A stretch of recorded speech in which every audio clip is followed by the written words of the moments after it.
Jack's research is going well. He is on a wave of mental energy, released after the upheaval in his life, and is looking forward to his time in the library. For a few hours, he can forget about Caroline. Working at the bank now seems to him like a prison sentence served long ago. When he does think of Caroline, he finds that the distance gives him a new objectivity. So, she's human. She's screwed up and must deal with the consequences. It's not his fault, and he has no reason to feel guilty. More than ever, he realizes how much he looks forward to spending time with his children and how vulnerable and precious they are. His part-time job is made possible after several arguments with his professor. He vigorously defends his views on the impact of government subsidies on shipping before the First World War. At the end of one of these meetings, the professor unexpectedly offers him a few hours of teaching and tutoring for undergraduates in a preliminary economic history course. "I like the way you express your thoughts," Professor Pickering says. "You clearly say what you think and are skillful in choosing your arguments. Perhaps business has benefited you and taught you how to get the most out of your mind. Our students will like that. Give them lots of economics and tell them how it happens in the real world. There are gaps in your historical knowledge, but you should have no trouble tightening up the details." The income, however small, helps Jack immensely. Teaching also entitles him to put his name on a waiting list for university housing. When he adds that he is a single parent with children who sometimes have to be cared for, he is prioritized and almost immediately assigned a small apartment on campus. It is in an enclave of faculty members, all of whom are in similar situations to him, balancing the precarious life of a temporary academic or commuter and trying to create a stable family home. There's friendly company to keep him from falling into depression, vital conversations with intelligent people, and plenty of women around. His only reason for coming home is to be with his children, and he immediately starts planning how to move them into his new apartment. Of course, Caroline strongly objects. "You can't take the kids away from me. No, it would be good for them to be away from here, and you'd be depriving them of a good time. There's plenty to do here, and kids their age can play with them. I'll talk to them and see what they think." "You're trying to turn my children away from me." "I'm not trying to do anything but live my life, and I suggest you do the same." Caroline's resistance is undermined by her own desire. Something is going on, unclear but undoubtedly related to Damien, and she wants him to watch the children. He agrees to take them. At the weekly faculty meeting, he meets many of his new colleagues for the first time. There are several dozen faculty members, mostly women teaching literature, with brews of herbal tea in front of them, a few dour male philosophers, and a mixed group of historians and classicists. Among the historians, Jack is the only economics major other than his professor. He says little at first, watching his colleagues socialize, surprised at their personal attacks and open defense of their subject interests. This is not business as he understands it, and he wonders how these people work together to prepare the course. The literature professor presiding over the meeting seems to ignore most of the people who want to speak. She has not introduced Jack, and he notices one or two people eyeing him with curiosity and, it seems to him, hostility. He decides he is not to be intimidated. He is surprised when, 10 minutes into the meeting, Professor Pickering introduces him and tells him that the current program of introductory history courses taught to first-year humanities students lacks an economic perspective. "We should take the opportunity of Jack's presence to add a little economics to courses on 19th century imperialism and also to a course on the rise of fascism." Obviously, this topic has been discussed before and, like everything else, is stirring up a storm of emotion. "It's not on the agenda," snorted one of the female post-structuralists. "Won't you ever stop trying to change everyone else's mind?" "Who cares what literature thinks?" opined a male philosopher. "We agreed a long time ago that these courses are already overloaded as it is," says the department chair. "Professor Pickering, you continue to appoint men despite the university's policy of achieving gender parity among academic staff," says a slender, purple-haired young woman across from Jack. She looks serious and very intelligent. 70% of the faculty are women, the professor replies. I do my part for gender equality. But the university as a whole is only 40% female and only 20% of the faculty. It's a non-professorial appointment in this department. We don't need economics. We need more about the female experience, says an elderly classics major. Our students have been asking for more economics, Professor Pickering remarks reasonably. And economic issues are particularly relevant to the female experience. Isn't that right, Jack? There's an opportunity to cover economics without pay and also to include a case study on the impact of the Great Depression on domestic workers, Jack says, a little nervous in this bear pit and feeling all eyes on him. He catches a glance from the woman across the room, and she looks amused and ready to chide him. If it reduces the ridiculous emphasis on foreign and defense policy, I'm all for it, she says. Even though it will unfortunately affect the equality and diversity policy at this unrepresentative university. Thank you, Hazel, for your enthusiastic endorsement, says Professor Pickering. So, Dr. Kirk, do the men agree? The chairman asks sardonically. We must take a vote, someone shouts. There is nothing to vote on, says the chairman. I hear no alternative motions, so we're in agreement. Just what we need, a white male banker to save the faculty from bankruptcy, says the woman next to Jack, gets up and walks away with a theatrical stride. Shortly thereafter, the meeting breaks up and Jack learns from his professor that he has been given 10 extra hours of teaching time per week after half a semester plus time for grading. He can't believe it. Things are looking up.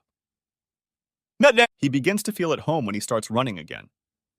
The university campus is set in a spacious and attractive park that slopes down to the river, with woods and arable fields stretching beyond.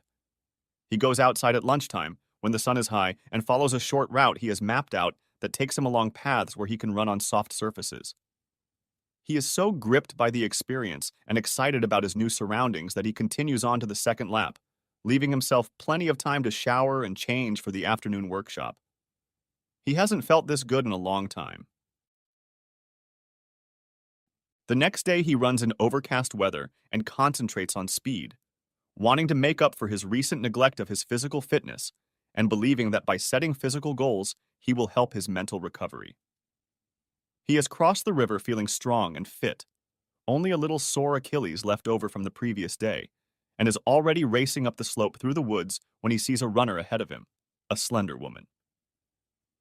They emerge into a rugged barley field, and he sees that she is dressed in lycra tights and a tank top, her hair pulled back with a sweatband. He realizes that his silent presence in the empty countryside might be bothering her, but he can't think of what to do about it. He moves closer and realizes that the woman has sped up. She doesn't want him to pass, but he closes the road anyway. As he approaches her, he lets her pass across the full width of the path, and as he overtakes her, he says, "Hey, great place to run." She turns her head with a focused face, and he sees that it's Dr. Hazel Kirk from the literature department, the woman who sat across from him at the faculty meeting. He smiles, jumps out of her way, and maintains a tremendous speed all the way home. After a while, he meets her coming up the steps of the humanities building. "Show off," she snaps back.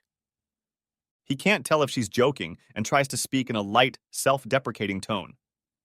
Energy must be burned, since there's so much mental work to be done. Well, don't feel you have to impress me. I shouldn't. I've been doing my best to stay out of your way. Then you haven't succeeded. No, you didn't succeed in getting ahead of me. They smile fiercely and part ways. She looks good with her hair pinned back and paint from running down her cheeks. The next day he sees her alone in a coffee bar, flipping through a stack of essays.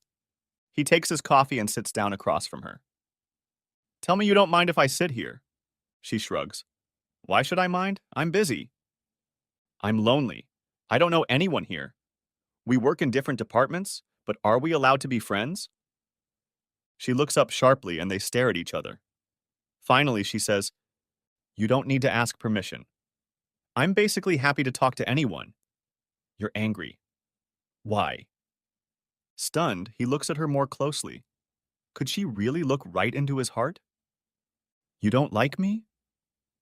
Why answer a question with a question? I don't know you, but I'm interested in the answer to my question. I suppose you are flawed and lonely, and that's interesting. I'll buy you a drink one night and you'll tell me all about yourself. Then I'll decide if we can be friends. In the meantime, I have work to do. Thanks for supporting me at the faculty meeting. I didn't support you. I would have voted for more feminist literary theory, but we don't have the staff to teach it. You're lucky, especially for a banker. Thanks anyway. And I'm not a banker now. They meet the next night at one of the campus bars. It's a shock for Jack to find himself back among the rowdy students, and he looks around, carefree and amused, reminiscing about his college youth. Hazel insists on buying drinks. He asks for a pint of locally produced cask ale and notices that she is drinking water, a pint of tap water. Unless it's gin, he offers hopefully. She laughs. I live on my wits and treat it with respect, and I don't waste money. There's not much of it around here. My treat for the next one. I'll have just this one. Reasonable. Don't overdo it. Tomorrow then. Beer makes me better. They talk about faculty business, about colleagues, though Hazel makes it clear she doesn't gossip, about running and why he thinks beer is good for him. He talks about how it makes him less shy and more open to expressing himself. She tells him that he needs to find the courage to be himself without stimulants. Maybe it's you who's afraid of losing control of yourself, he replies, nudging her half-empty glass of water. Gin can work wonders. So we're friends now? She nods cautiously. You're not so scary now that I know you a little. We could run around together. So you could outrun me? Keep up with you. You'd be better off running with me. They agree to run when they're both free on their lunch break, and they run a couple times a week. He does a lap with Hazel, and then one for speed. He doesn't have as many classes as she does. Despite her demand that he answer questions, they are both reticent to talk about their personal lives. But then Ben and Amy come to visit for half a semester. He's walking across campus with a baby in his arms, and then they meet Hazel coming out of a bookstore. What are those? Bodyguards? She asks. I'd like you to meet my children. Ben, Amy, this is Hazel, my colleague from the humanities department. She's a feminist. What's a feminist? Both kids ask at once. Someone who believes that women and girls should have an equal chance in life and not be discriminated against because of their gender, says Hazel. And that the world is in the grip of a patriarchal oligarchy, mostly evil bankers bent on destroying civilization, Jack adds. A baleful look is thrown at him. His children are used to him saying incomprehensible things, and in any case, they are more interested in Hazel asking them questions about themselves. Today is reading week in some courses, and there's more free time. Jack tells Hazel he won't be running and invites her to an afternoon picnic by the river. She resists, but gracefully gives in when he insists, and it becomes clear that the children would like her to come. It's a carefully planned ambush by Jack. The kids are laden with water and orange juice. He brings vegetarian sushi, white wine, and fruit salad. He even brings a mat, remembering that women, if invited to sit on the grass, always say it's wet, even if it hasn't rained in months. The kids love the river, and he has to constantly keep his cool as they run along the bank, finding branches to throw into the water and chasing them as they swim downstream. Hazel arrives with homemade pizza and a flask of soup and impresses him with her competence in dealing with two shy children. She chats easily with them and even coaxes them to try the soup. He notices how she skillfully questions them to find out details of the life he's been hiding. Who their mother is, what she does, why she's not home. Shy Amy snuggles up to him and tells him that her dad doesn't live at home anymore and that she misses him because there's no one to read her a story. Ben explains that his mom is always late picking him up from football practice, and it's not fair. Hazel agrees to a glass of wine, and Jack begins to think he did the right thing. When they have eaten, she goes for a short walk with the children, showing them rabbit passages where the long grass has been mown down and gaps in the hedge leading to hidden entrances to burrows. They then look at scratch marks and water vole burrows on the riverbank. Ben sits down next to Hazel. Daddy said you're a teacher. What do you teach? Literature. It's the study of books and what people have written. What kind of books do you teach? All the books. What's your favorite? On Defending Women's Rights by Mary Wollstonecraft. Would I like it? That's it. I recommend you read it before you get older, but you might leave it for a while. I'll see if she's written anything about men, and I'll read it. Later, when she and Jack are alone, she says, So you're married, and you didn't tell me about it. That was very forgetful of you. Married for now. I didn't think that was relevant to the kind of conversation you wanted to have. As you see, we live apart. And you? She looked at him intently and shook her head. Why do you ask? Because all women of a certain age must have a partner? He laughed. I meant nothing of the sort, as you well know, though you are suspiciously good with children. I have a younger brother, sisters, nephews, and nieces, and a practiced line of questioning. Yeah, kids love it when you take an interest in their lives. Commendable. But getting information from you is like trying to squeeze a diamond. What don't you know and think you should know? He ponders carefully. Whether you want a closer relationship with me and are free to pursue it. She too thinks for a moment before answering. I don't believe in relationships based on dependency. I've always had to move for my studies and career, to the west and east coasts of the US, to Spain. No relationship survives distance, and I see no reason to jeopardize my career for the sake of a relationship. It's not easy to be detached and self-sufficient when you have kids, he replies. A lot of single moms manage to do that. Either way, kids are dependent and require commitment. It's easier for two adults to give them, and to do that they need to commit to each other. Why do you say that? It sounds like you and your wife are separately meeting the children's needs, even though you are not committed to her. And the children suffer, but you are winning. I don't want more commitment. Commitment is bad because it means you're not self-sufficient and others can let you down. He looks away from her searching gaze. He doesn't like this conversation. He doesn't feel like explaining to Hazel why he is no longer committed to Caroline. His failed marriage is a humiliation to him, not an appropriate topic of conversation. And he's annoyed with himself because what he really would like is some sympathy for his misfortune and for her to show him that he's important to her. It's pathetic. Besides, he's having trouble figuring out what he wants from Hazel.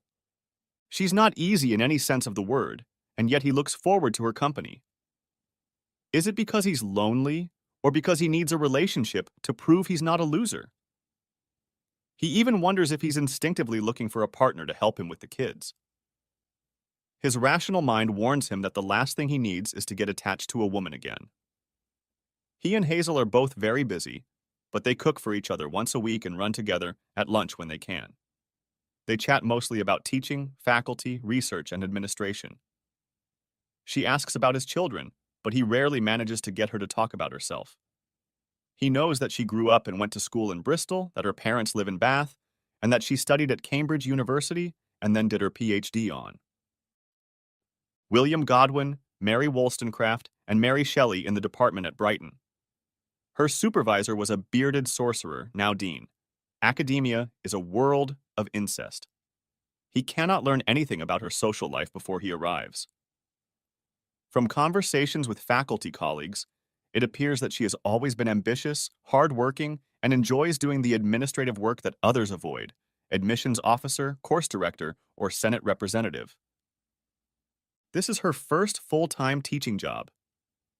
He knows that a tough, career-oriented woman like Caroline is the last person he should be clinging to. Easy to say, but not so easy to arrange. Next chapter. Caroline was determined to work on her relationship with Jack. She was far from the ideal, which she told herself was to maintain a balance between her two lives. Jack had veered wildly off-center, and she had to bring him back. She avoided excessive familiarity, but dressed carefully for his return on weekends, smiled welcomingly, and tried to touch him as often as she could, his hand, arm, and shoulder. But no kisses or hugs that he could use to push her away.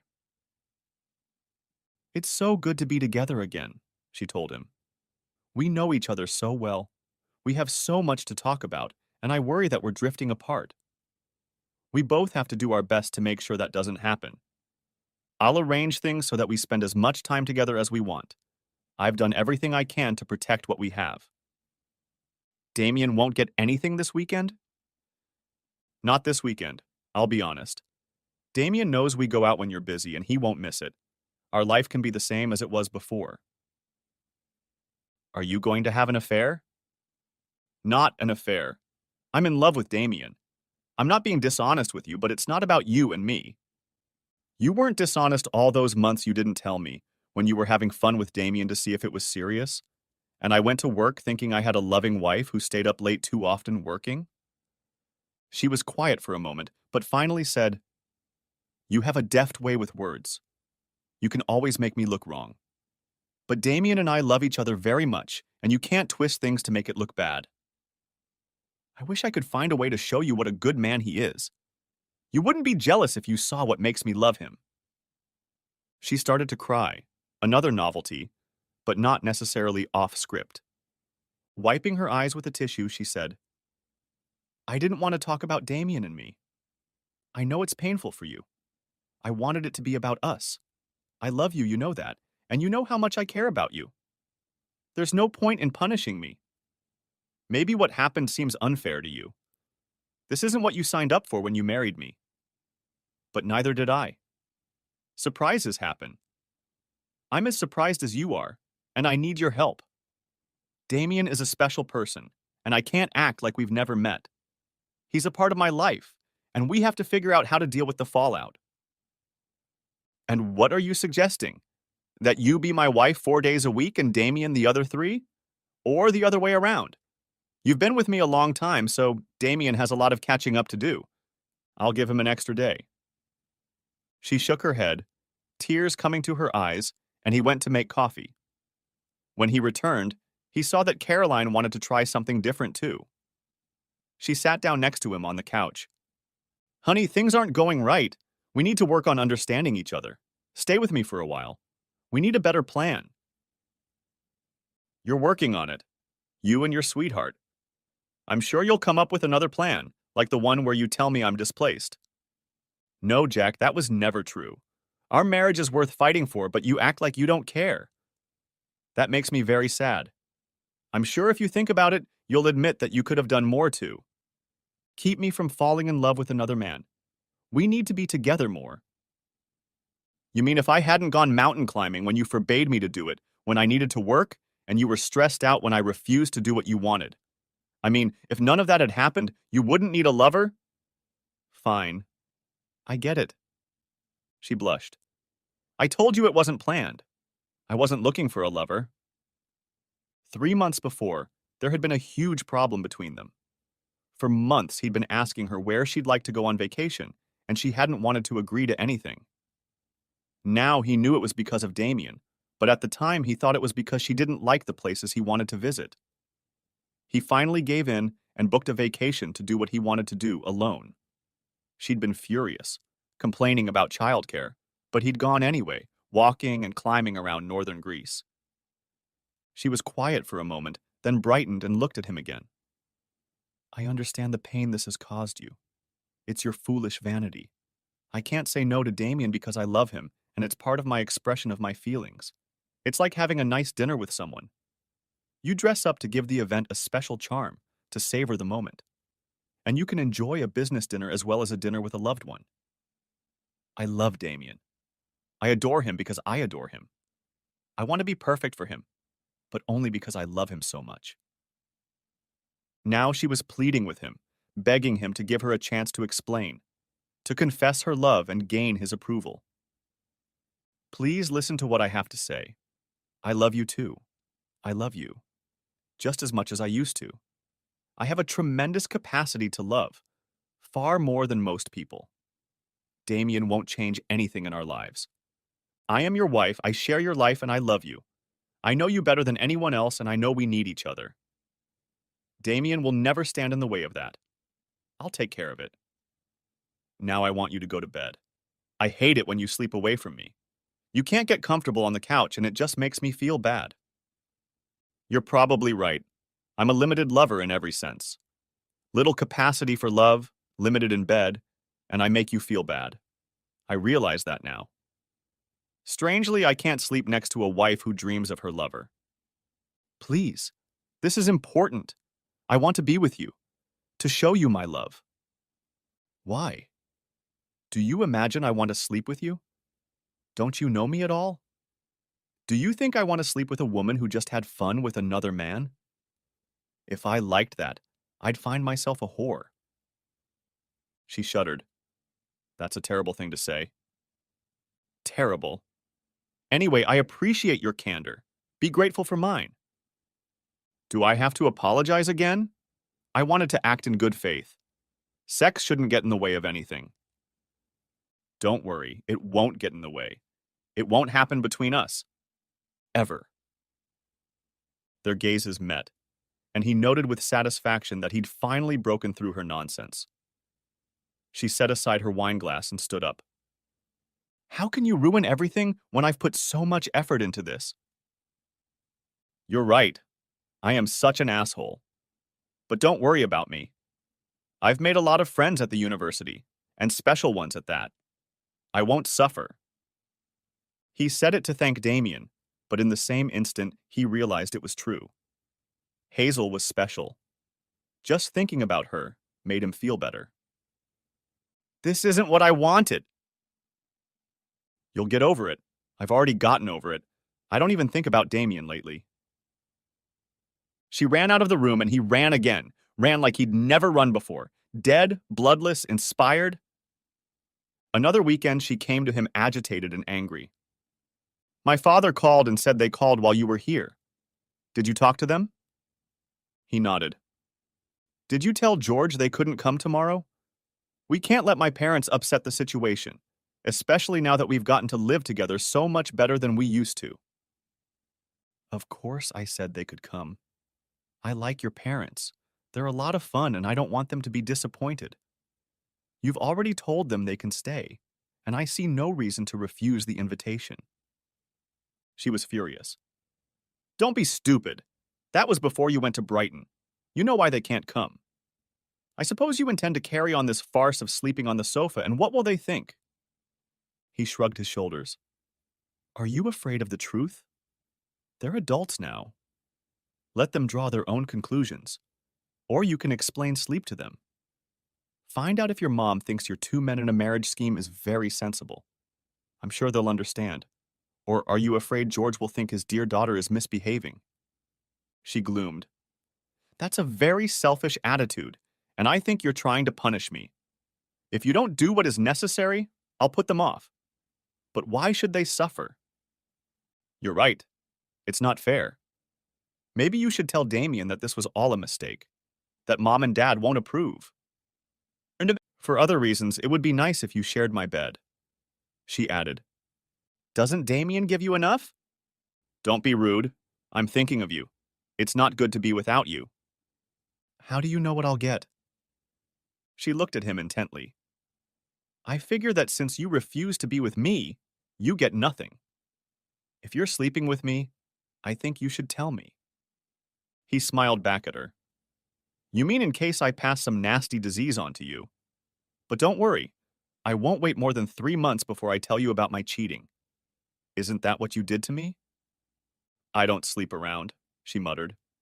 I'm only with Damien, and we love each other. You're not risking anything with me. Strange, but it's a matter of whether I accept your word or Damien's. Are you sure he doesn't have a string of malleable mistresses, like a man with a long track record of pursuing married women? She slammed the door shut and went to bed. For the first time in a long time, Jack thought he had won an important victory. But the next morning, she came into the living room and repented. I'm sorry about last night. I just don't want to upset my parents. They're very old-fashioned and traditional and wouldn't understand if they found you banishing me and sleeping on the couch. They'll definitely understand. And actually, you're not worried about them being upset. You're worried about them being upset with you. And if they get upset, isn't it because you did something that you know will upset them? Tell them the truth. Tell them that you cheated, that you have a lover, and that we broke up. They'll do much better with the truth than they will with your lies. She was puzzled. But we didn't break up. Why do you say that? It's just that you have to work outside the house during the week. That's what I told them. We don't live as husband and wife, so we're separated. We're doing fine. Don't you dare say anything so bad to my parents. Anyway, I've made arrangements with Damien for when they want to come over, so it's not very convenient. They'll have to cancel. Not a problem. I told Stella I'd keep an eye on them if you're busy. She said they're looking forward to coming. You bastard. Tears stood in her eyes. You're doing this to ruin my mood. I'm meeting Damien tomorrow, as you've probably already guessed. It's his birthday, and we've been planning to go to the theater and have dinner for a long time. That's why I didn't want my parents to come this weekend. Please, instead of making my life harder, just mind your own business and stop making everyone miserable. He shrugged, resenting her demeanor. I like your parents. They're decent people and the kids look forward to meeting them. I'll tell them I'll meet them and the kids in town for lunch. So it's my business, not yours. Then they will go shopping. Take Damien with you if you want to when you're done having fun. Introduce him to your parents and make him a full member of the family. If he's so much in love with you, he must be dying to meet your parents. She looked not only tired but angry and answered nothing. This time, he slept soundly on his narrow couch. Caroline used the time the children stayed with Jack to repair her relationship with Damien. After work, she would go to his house and stay the night. They would cook and eat together while listening to music. It was a beautiful arrangement, but it soon became clear to Caroline that Damien didn't want to do it more than 2 nights a week. It wasn't that he had other things to do, it was just that he enjoyed his own company and got bored if she was around too often. That was why he remained a bachelor, she supposed. He just didn't like getting married. It's all right, she reassured herself. This is what I wanted. I don't want to marry Damien, which means we still have a chance to reunite with Jack. When our new life works out, he'll be grateful that I spend little time with my lover. But for now, she was left to shorten her evenings and nights alone at home, which were just miserable. No matter how much she put off leaving work, she was left with nothing but a cold house, no one to cook for, and an empty bed. It made the evenings with Damien all the more precious. When Sunday came, and she hadn't spoken to anyone all day, she hustled around the house, tidying up the kitchen, watching shows on TV and thinking about dinner. Her excitement grew when it was time for the family to arrive. Jack had promised to be home for dinner, but they arrived at 7 o'clock, road-weary and hungry. She hugged and kissed her children, smiled at Jack, and touched his arm. It's so good to see you, Jack. I hope the kids were well behaved and you enjoyed your time. He nodded, pulling away. And you did too. I know it's hard to handle the kids alone, and you should be grateful for the break. Dinner's ready. I love it when you all come home. I want you to always be here. It's such a pleasure to cook for you, Jack. You always appreciate your food. He sat down with them and ate a little, but he didn't pretend to like the food.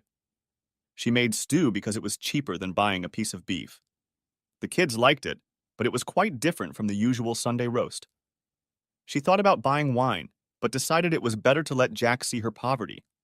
If he wanted wine, he could bring some. The conversation was mostly with the children. They told her about the picnic with Jack's friend Hazel and how Hazel could make a delicious pizza with tomatoes, olives, and herbs, but no cheese because she was a vegetarian. Caroline couldn't believe the effect this conversation had on her. It was as if she had been replaced into the role of wife and mother without any discussion. I can make pizza too. I'm just too busy, and mine will have cheese in it. Don't pretend you don't like cheese. Hazel's is delicious anyway. She doesn't eat cheese because male dairy calves are killed at birth. I think that's disgusting. But I'll eat cheese because I like it, and when I grow up, I'll stop killing calves. It's stupid to get carried away with food. You have to eat what's put in front of you, Caroline said. I don't think Hazel can know much about raising children. She's fun, Daddy likes her, and I like her, Ben said. But she's useless at football. And she's my friend because she's good to Daddy, Amy said. He takes her for a run and she makes him laugh, and she helps me with my art project for school. I'd help if you just asked, Caroline said. And I've always been able to make Jack laugh, make him angry that I can't. Next chapter. Time passes quickly when they're together, and Jack can't say no to Hazel if she calls and suggests lunch. And she apparently likes him. She calls often, and she lets him hold her hand and kiss her when they meet. But once, when he put his arm around her waist and pulled her tightly against him, she pushed him away. You're trying to strangle me, she said. He objected, but she disagreed. She's difficult to deal with, and he's not sure he has the strength to open the door to her heart. He thinks she doesn't understand her feelings for him, and wonders if she has never been in love. He buys her flowers and she tells him, I don't accept gifts. Exchanges are fine. You buy me coffee, I buy you coffee. But unsolicited gifts I send back unopened. If you accept them, you always end up paying more than they're worth. You mean I buy you a rubber band full of daffodils and expect entertainment in return? Exactly. Only I've done better than daffodils. They're roses. And I don't expect anything, at least not for roses. You have strange ideas about men. But seriously, I mean to say that you've been great with my children. You gave them a lot. Not only by taking an interest in them, but by showing them that their father is not alone and unhappy. That's very important to them, and I wanted to thank you. I enjoyed meeting them too, so I got my reward. I don't need flowers, or a sense of some vague obligation to you. What if I don't demand a kiss in exchange for flowers, but just accept it like a caveman? He asks, and immediately does as he's bid, kissing her on the lips. Now you'll have to do the same to me so you won't be in debt. He is relieved when she laughs and does as he suggests. He finds an empty juice bottle and defiantly places his roses in the bottle in the center of her desk. She smiles. Soon afterward, they both have to go to work. He to the library, she to lecture. The kids come over for the weekend. He knows Hazel loves children's company, and she takes them on a trip down the coast to Wittering, where there are sandy beaches. He drives across campus to her little terraced house on the streets behind University Park. He's in a goofy mood, and when Hazel opens the door, he says to his kids, Say hi to Daddy's personal trainer. She takes me jogging and keeps me on a strict diet. No burgers, Ben says. Hi, Hazel. Hazel doesn't say anything, and Amy looks alarmed. We're here to demand our kisses in exchange for my roses, Jack adds, looking up for something lighthearted. Hazel says nothing, and he suddenly realizes that she is paler than he has ever seen her, and trembling. He rushes forward and takes her hand. What is the matter? Are you unwell? She shakes her head at a loss for words. She's cold, and when he puts his arm around her, she collapses, barely able to stay on her feet. Hazel, what happened? She's breathing hard, her face wet. My mom called. She sobs, gulping air with her mouth between words. My daddy died. He had a stroke. He hugs her tightly and kisses her forehead. You poor thing. I'm so sorry. He invites his children into the house and pulls Hazel into the hallway. Her arms wrap around his waist, she pulls him against her, and he feels her quiet sobs from deep in his chest. His children stand at the end of the hallway watching him with round eyes and fear. He has to do something and lifts Hazel to her feet, carrying her into the living room. Come on, help me make Hazel comfortable. He sets her down on the couch and she's still clinging to him. He has to get her to talk. When did your mom call? I don't know. A few minutes ago. I want you to be quiet for a while. and then we'll decide what to do. I'm going to make some tea. Sit with me. Ben and Amy will sit with you. I'm making tea. He goes into the kitchen, puts the kettle on, finds green tea in a teapot with a tulip-shaped teacup. Looking into the living room, he sees that his children are sitting on either side of her on the couch, and Ben is telling her something about school. She hugs them. He hesitates while he makes tea, and holding out a cup to her, he says, "You'll have to go to your mom's?" She nods. "But I have class tomorrow. I have to go out to work." "I'll call the department and they'll set something up for you, and you won't be able to drive yourself. You're still shaking. I'll drive you to your mom's. Then I'll take the kids to mommy's." "Sorry, kids, no C today." "I can't ask you to do all that," Hazel says and starts to cry. "It's not that important, and you didn't ask me to. I'm just trying to help. Now I'm going to call the office and tell them you're not coming in tomorrow. They'll understand." "Thanks." He calls, and when he returns, Hazel has already finished her tea and perked up. She tries her best to smile at the children. "I'm sorry about the C," she says, looking at Jack. "I'll get over it now." "You have to do what my daddy says," Ben tells her. "He always knows what to do." "I will." Hazel drinks more tea while Jack gathers what she needs. It's a 3-hour drive on busy roads. When they arrive, they catch Hazel's sisters with her mother, a short, round woman with gray hair who greets Jack politely, but doesn't seem to know his name. Her sisters, who squint at Hazel every now and then examine him and his children with insolent curiosity, are quite another matter. "So this is your boyfriend," says the youngest, Mimi, kissing Jack. "Mine. He's tall and dark and handsome." And to Jack, she adds, "I thought we'd never be introduced." Hazel usually hides her boyfriends in the closet or under the bed. Hazel doesn't dispute this description, and a few moments later, all eyes are on the children, who timidly keep to themselves until they are drawn in, stroked, questioned, given drinks, and led into the living room where they settle down to watch a DVD. "I don't know where you're all going to sleep," Mom says, as she enters and looks around at the sleepy children. "Jack will sleep with Hazel, and the kids can go to Daddy's office," says Big Sister Clementine. "I'll manage anywhere. On the floor if I have to," Jack says, throwing a glance at Hazel. "Hey!" She says nothing and leaves with her mother to go into the kitchen with her to make dinner. Jack stays with his little sister and takes the opportunity to learn everything he can from Mimi about Hazel's family life. It turns out that she has been a smart girl since she started school, winning all the prizes, including a scholarship to Cambridge, and no layman can explain what her academic subject is. Mimi, for her part, demands to be told all about Jack and notices that the men Hazel meets disappear by the time she sees her sister again. "How often do you meet?" he asks Riley. "At least once a year. She gives the impression of being a lover of mischief." "I haven't noticed, but she's hard to recognize." "Hazel doesn't buy us sweets because they're bad for us, or chocolate because it's made with slave labor," Ben adds. "But she's very nice." "She said she never had dolls when she was my age," Amy says. "She's a liar. She had dolls, but she got rid of them," says Mimi. "I still have one of her dolls. I had to buy it from her because she said she was going to bury it in the garden in protest. I'll show you." Jack goes into the kitchen where Hazel's mother offers him coffee and cookies. Hazel is peeling potatoes and they are both crying. He asks if he can help, but is told to leave. He returns to the living room and sits down with Clementine, who is also talking about Hazel.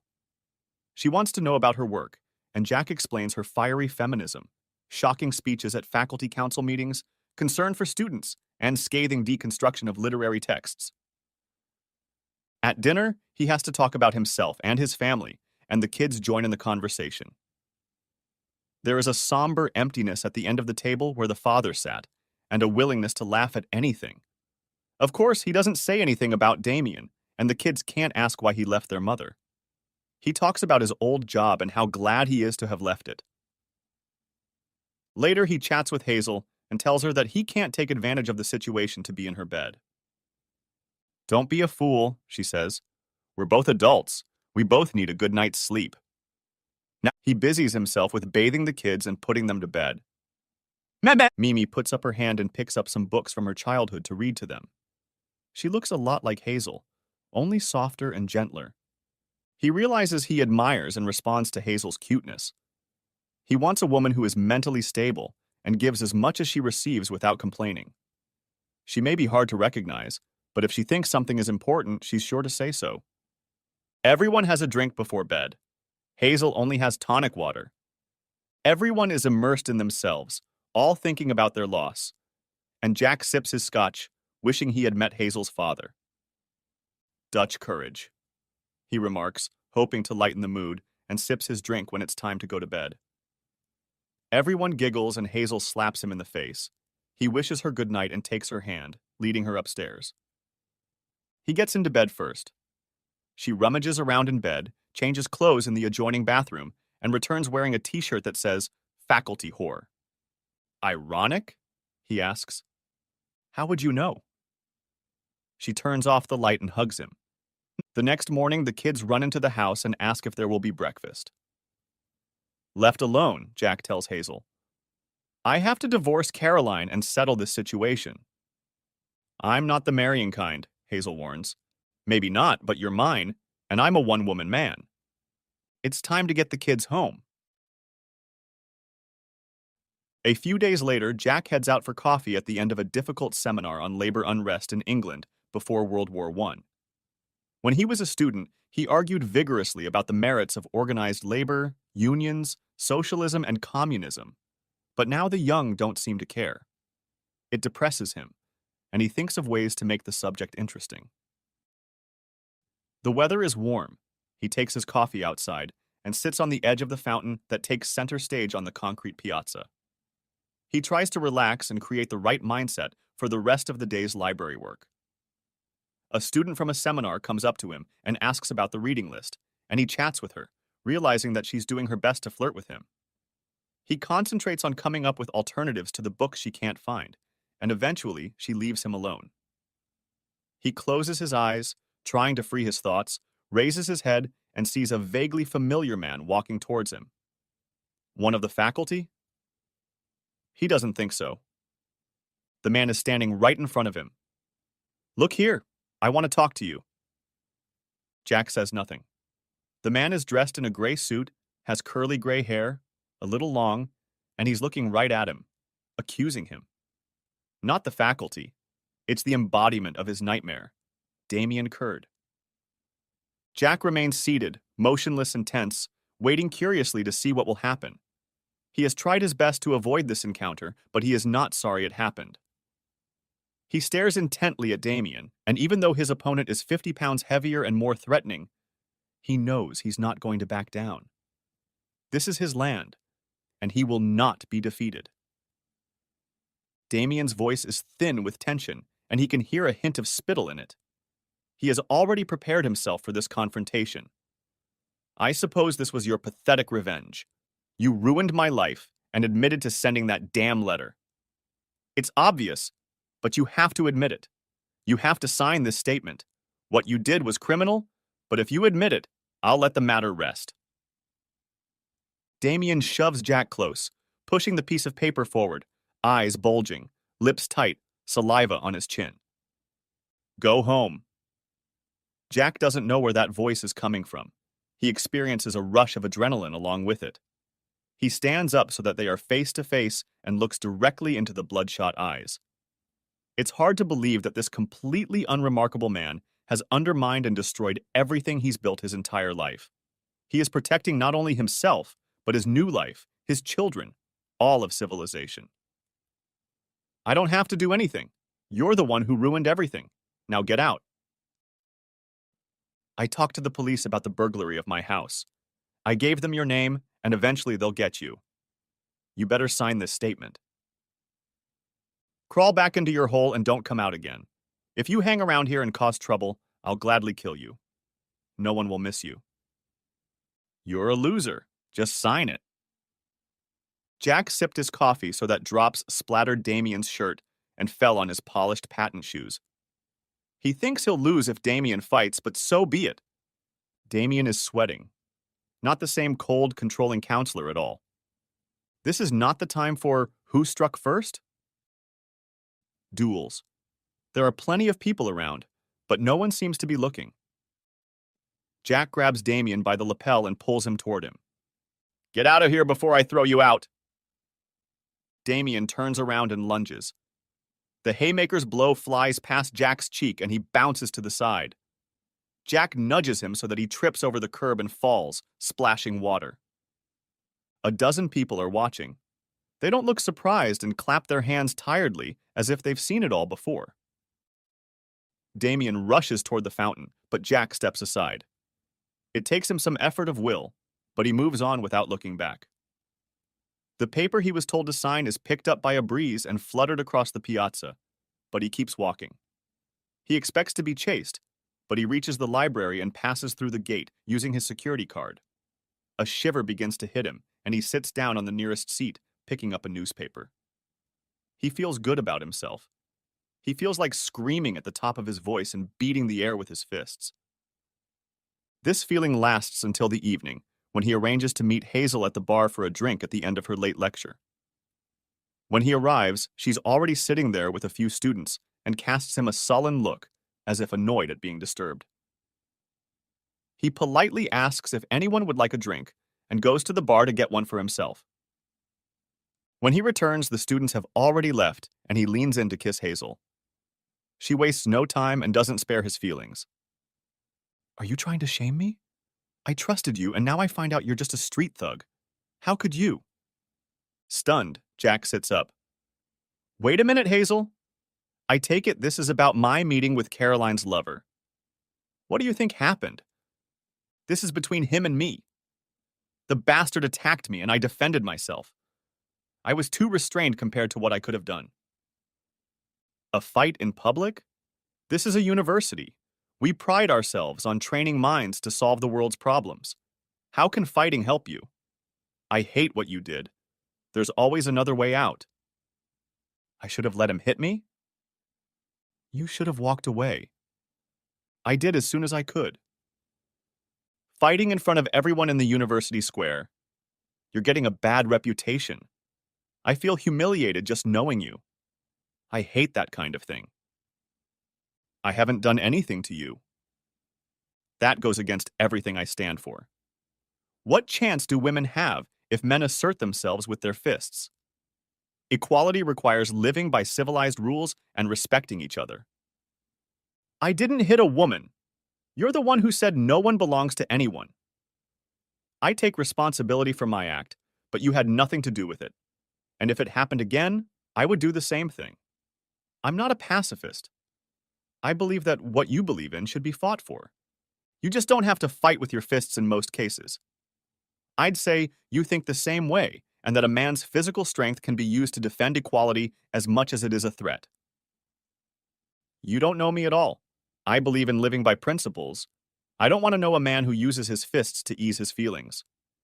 She stands up. Don't bother cooking dinner for me. She leaves the bar, leaving Jack alone with his drink and feeling like he's been flattened by an avalanche. His emotional state doesn't improve when a couple of drunken rugby players lean over to him and encourage him. Well done, mate. We saw you drop that dumbass in the fountain. Ace. Everyone seems to be looking at him. Everyone has witnessed the fight. He ponders what to do about Hazel, but is so upset at the thought of losing her, so humiliated by her appraisal, that he leaves the beer, goes back to his apartment, changes his clothes, and runs to the river and through the woods after her in the thickening darkness. His past has not lost its power to pull him down and leave him lying on the ground. The next day, Hazel stays out of his way, and the giggle she greets him with at the beginning of the seminar alerts him to the problem. Eventually, one of the male students admits that he's on YouTube. Someone filmed the fight and put the footage online. He shrugs and tries his best to guffaw. And you thought I was a cute theorist. Now you know I'm a muscular economist who throws those who disagree with me into the fountain. That's why I've been successful as a banker. We knew you were a banker, so it's no surprise that you're pissing people in the street, one of them says. A half-strangled laugh breaks out, and he puts the incident out of his mind. The fight is just another consequence of Caroline's terror, and he's not about to let it drag him down. The next day in the middle of the afternoon, he gets a call from his professor asking him to go to a reception for visiting scholars at Senate House. "You're the only one of my staff I can count on to have a decent suit and tie. Put on some decent clothes and present economic history great and good. It's a chance to show off and get a free lunch." He arrives a little late, and the first person he sees in the crowded conference room is Hazel. She's wearing an exotic silk scarf, her idea of smart clothing. He recognizes no one else, and the guests are a high-ranking delegation from an Indian university. There is wine, refreshments, and a buffet. He fills his plate and, determined to prove himself, applies his business skills and starts networking. He joins a conversation between a gaunt scientist and one of the guests and adds some humor and wisdom. Then he talks to a lonely man standing alone with half-rimmed glasses who turns out to be the dean of engineering. They chat about mountaineering, an interest, it turns out, they share. Jack refills the wine and moves on to a couple of customers who are chatting with a woman in a tweed suit. One of them is an economist, and they are talking seriously about banking, the European debt crisis, and financial regulation in emerging economies. It's a lively discussion, and they exchange views. The visitors leave, and Jack is left talking to the tweedy woman. Belatedly, he realizes that she is the vice-chancellor of the university. She questions him about what he does, his research, and what he thinks of the history curriculum. He enjoys the conversation and notices that Hazel is watching him. She's still talking to her friends. She's not socializing at all. "So I'm a street thug, shaming women, huh?" He feels like shouting. The vice-chancellor smiles indulgently and walks on. He feels good about his professional life and pours himself some more food. It's Friday, and he is teaching a seminar at lunchtime and then drives home in time to pick up his children from school. He is looking forward to it, but feels he is not ready to share the weekend with Caroline. He hopes that most of the time she will be out with her lover. He and Ben are sitting in the car waiting for Amy to get out of school when Ben tells him, "Mom cried and yelled a lot this morning. I think she's really mad at me because I tore my shirt putting it on, and it was the only clean one I had. I had to wear yesterday's dirty one." "I'm sure it's just a mix-up," he assures his son. "We'll figure it out when we get home. We'll buy a few more shirts if we need to." "And I got expelled this week because I couldn't find my tie and went to school without it. I told my mom and she said it was my own fault." "Not if you made the effort to find it. We'll buy another one, and when you find the old one, you'll have a spare." "Thanks, Daddy." His daughter lifts his spirits, and they drive to the mall to buy clothes for Ben, new pens for Amy, and delay the moment they meet his wife. Nevertheless, she's waiting for them, and he can see right away that she's dressed up and made an effort. He lets the children go ahead, and preempting her greeting says, "You look very nice. Dressed up for your lover?" She blushes and reaches for him. He flinches involuntarily. "Don't come near me. I don't know who you were with." He's never said anything so blatantly insulting to Caroline before, and she takes a step back in shock and looks at him strangely. "Please, Jack, I'm sure I deserve it, but please don't. I can't take it anymore." He makes an assumption. "What's the matter, lover's bunk?" She nods and bursts into tears. "Damien found a job in London. He got so angry when his employers didn't believe him about that letter. He left and got a job with their biggest competitors. I don't think our relationship will survive the distance. They've already deteriorated anyway." Jack silently digested this information, figuring out what it meant to him, and realizing that Damien's appearance at the university was an act of desperation related to this crisis in his professional life. It was nice to think that their little spat had helped knock the bastard's hubris down a notch. "Don't be hard on me, Jack. I made a lovely dinner. Come on, let's go eat. Let's try not to hurt each other." He sees the sense in that, but adds anyway, "I'm not the person to ask for sympathy. I'm glad your lover is gone, but I'm sure you'll find another troublemaker to warm your bed." She averts her gaze. "Please, Jack, This isn't going to lead to anything good. Let's go get something to eat. There's wine this time. Jack bites his tongue, about to ask what occasion they are celebrating, and readily accepts a glass. The next day, he decides to bring groceries to help with the cleanup. Everyone is hungry and focuses on the food. Jack looks around the table, and for a moment the scene is indistinguishable from what it would have looked like a year ago. Appearances are deceiving. He eats and realizes he has to decide what happens next. He wants to talk to Caroline about the kids coming to live with him, but decides to wait until another time. After dinner, he goes with Ben to look for the tie, and they turn it into a game. Within minutes, he finds a red-striped snake at the bottom of the laundry basket in the bathroom, and Ben's mood improves dramatically. As Amy gets ready for bed, he tells her about how her week at school went, and she informs him that she's learning how to play the recorder. He promises to buy some exercise books. They start a new story she has saved to read with him, but after a while she says, "Daddy, you're falling asleep. I'm giving you Mishka to hold because last time you fell asleep on my bed, you crushed Panda and he was very offended." "I won't."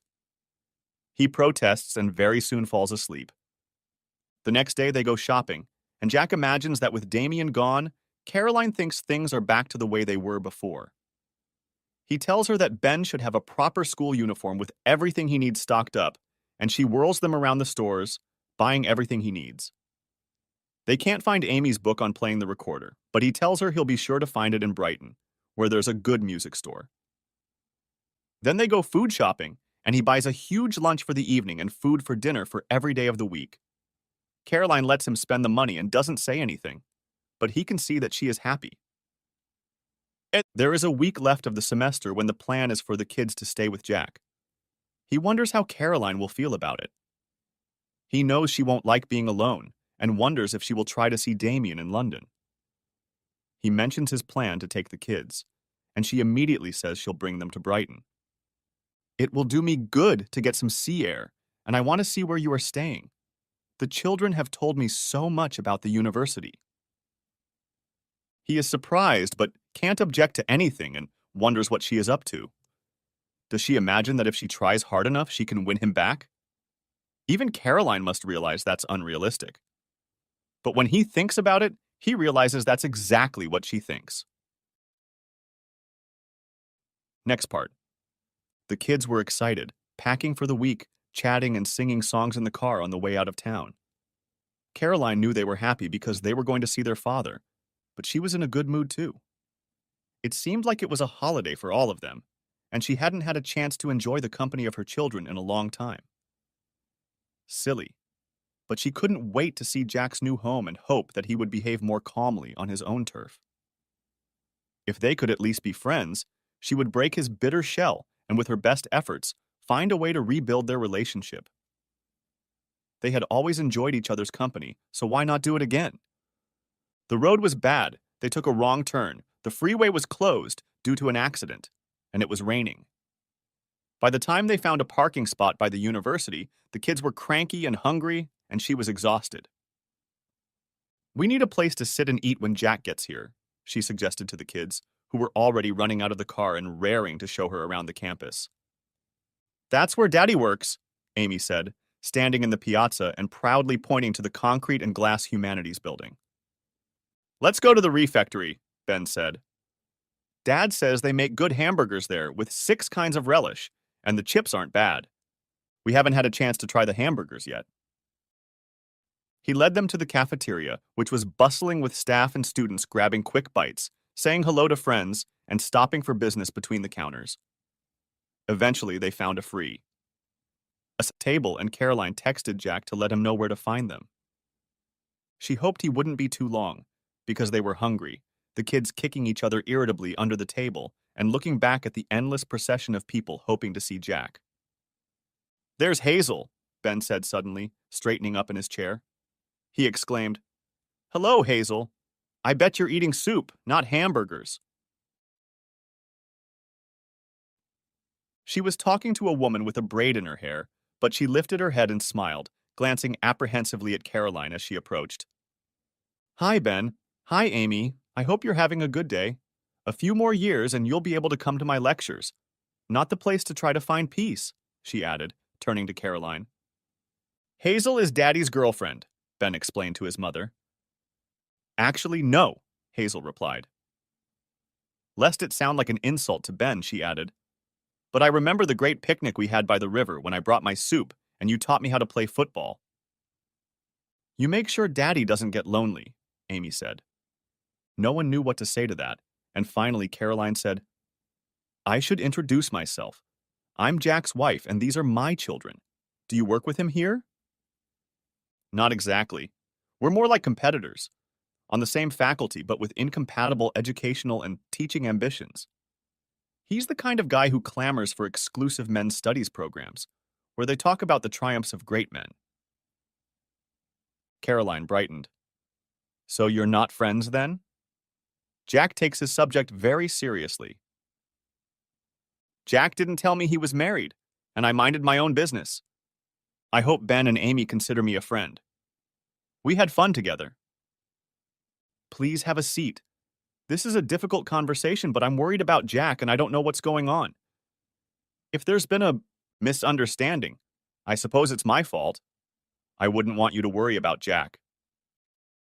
Hazel didn't look happy, but pulled a chair over to another table and sat a little to the side, facing Caroline. What about the food? Ben asked hopefully. Now, Caroline replied, and began to tell Hazel the story of how Jack had given up his job at the bank to pursue his studies and how she had admired and supported his ambition despite financial difficulties in traveling. Hazel looked somber, clutching her bag to her chest, and the children sat in silence watching the two women. Caroline was explaining how strong-willed and unyielding Jack could be when he finally came and stood next to the table, unsure of what to do. Daddy. Amy jumped to her feet and wrapped her arms around his waist. He leaned over and kissed her, then ruffled Ben's hair. I want to hear how the football game went. And did you play in goal? 6-0, 6-0. We defeated them, and my teacher said I kept a clean sheet. The women stared at each other, and Caroline half lifted herself to join in the kissing.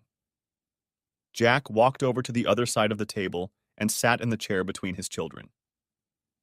Jack, it's good to see you, she said cheerfully, noticing him looking at Hazel. Hazel and I have gotten to know each other. It must be so interesting to work among all these smart people. I hope you had a good drive. The freeway can get very busy in the middle of the morning, he replied. There was silence, and he looked at each in turn. Suddenly, he stood up. I seem to have blighted the conversation. Much better if I leave you women to gossip. Children, are you coming with me? But I was promised a burger, Ben protested. I'll go with Daddy, Amy said, and took his hand as he walked away. Maybe I can have a burger some other time, Ben said, and hurried after them. Well, that was witty, Hazel said and sighed. Tell me, Caroline, why did Jack come to Brighton? Did you two break up? I mean, estranged from each other? Did Jack say that? That's not quite true. Why don't we have coffee? Next chapter. The sun comes out, and Jack leads the kids to the waterfront where they eat beef burgers and chips from an outdoor kiosk, wary of the circling seagulls. The food isn't great, but everyone is full and not complaining. He's upset about the meeting in the refectory and knows his children are upset that their day didn't live up to expectations because they like having their parents with them. Jack texts Caroline to let her know where they are, and after eating, they take a walk along the waterfront. Ben notices a crazy golf course where the ball goes over miniature bridges, through tunnels, and into the mouths of painted monsters. He is intrigued and insists they play.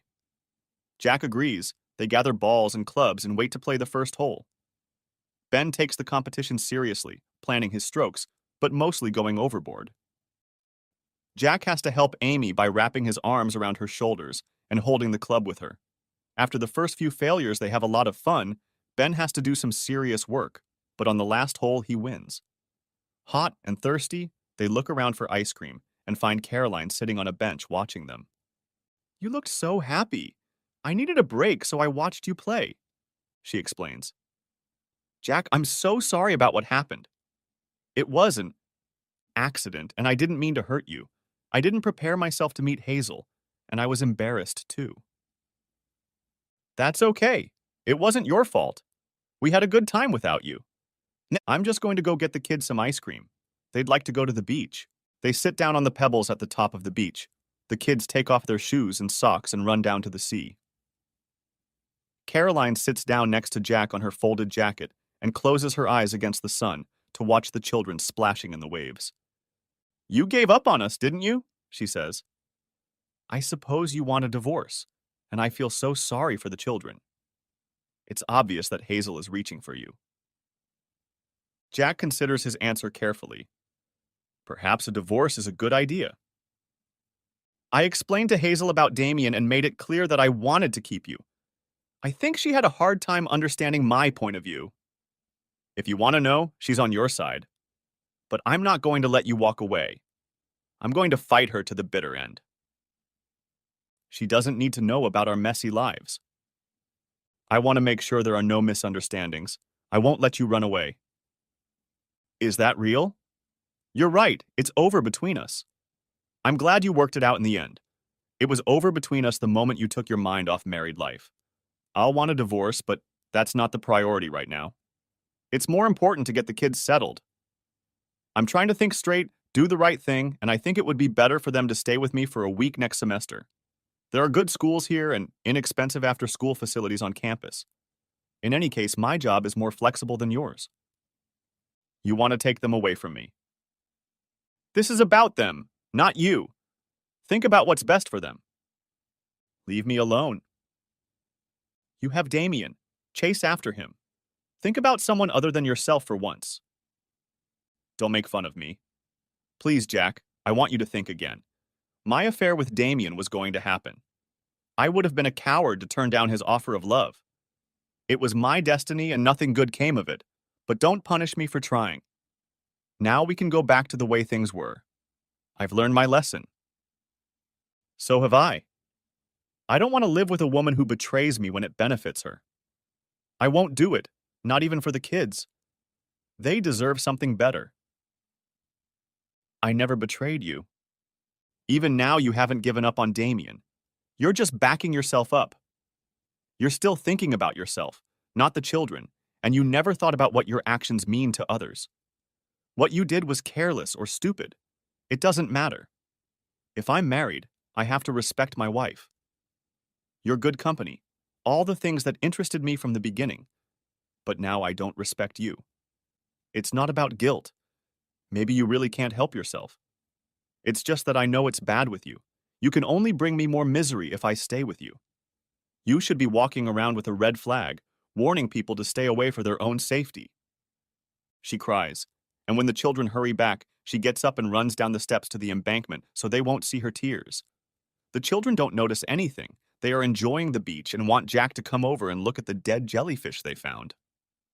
He sets off with them. And Caroline is on her way home when they get back to campus, not waiting for Jack to look around the apartment. The next morning, Jack makes a big breakfast of bacon and eggs for Ben and Amy, and while they eat, they discuss how to spend the day. He's anxious because he wants his kids to have a good time, but he also has to work on notes for Monday's meeting with the professor about his research. They are sitting at the table finishing breakfast when the doorbell rings, and Jack is surprised to find Hazel on the doorstep. She smiles and reaches from behind her back to give him a single red rose. Isn't that what a man does to show his lover that he is repentant? Jack, this is a sign of how I feel about you, and I'm sorry. Jack takes the rose, not knowing what to do. You don't believe in gifts. I'm not in the habit of admitting mistakes or giving men roses either, but that's why I'm here. May I come in? Please tell me everything is okay and we can start over.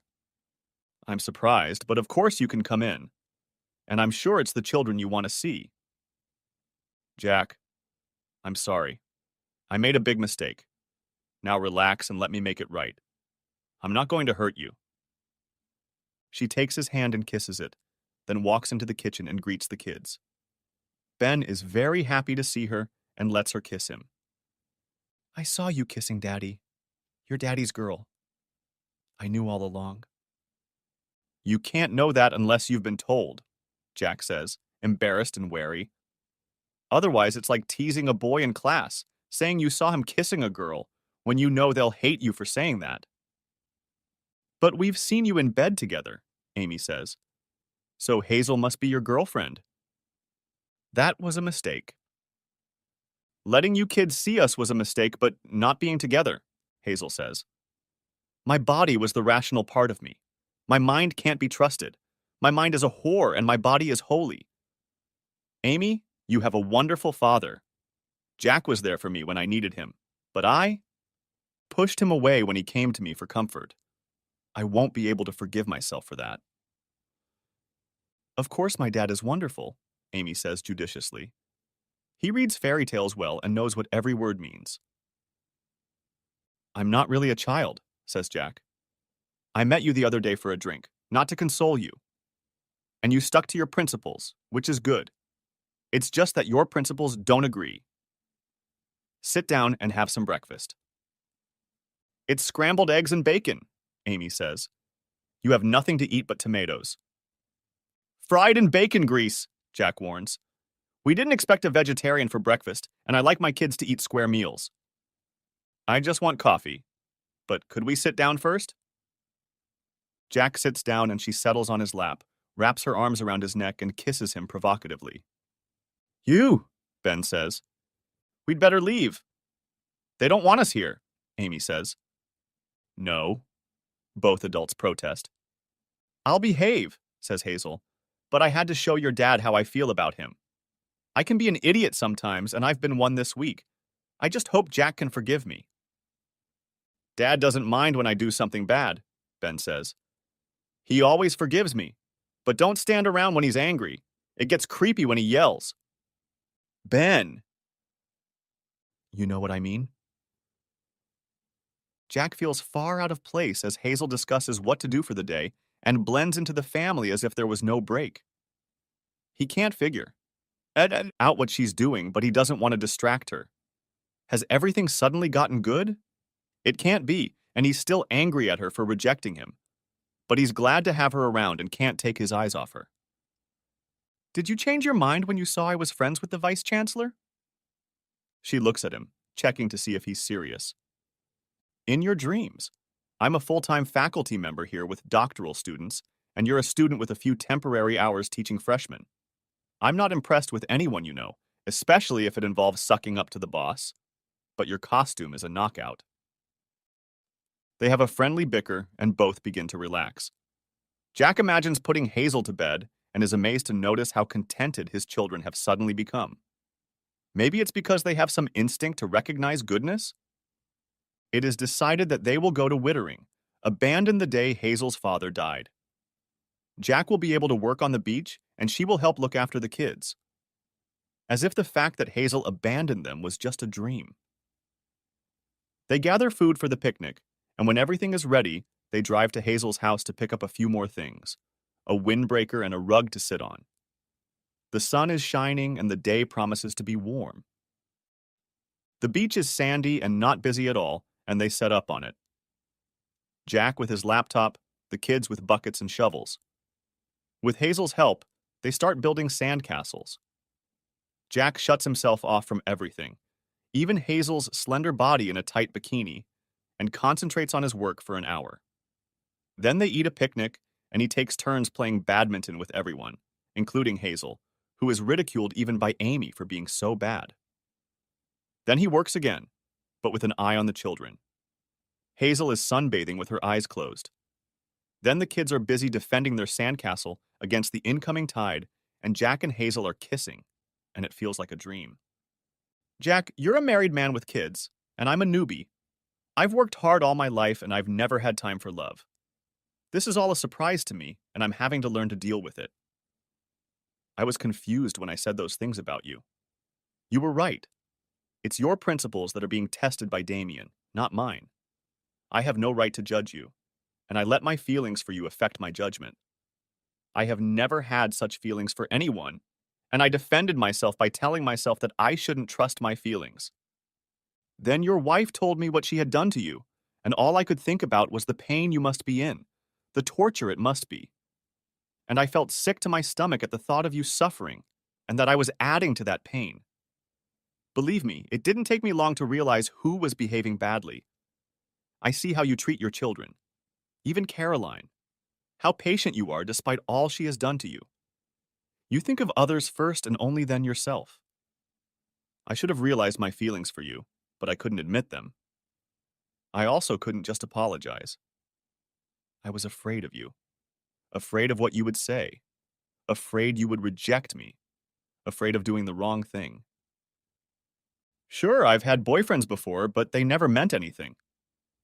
They confirmed everything I thought I knew about relationships: crazy, masochistic, dangerous, and ending in sheer misery. With you, I was out of place, and I responded with my own stupid ideas about how to behave, to show that I could stand up for myself and wouldn't tolerate stupidity from anyone.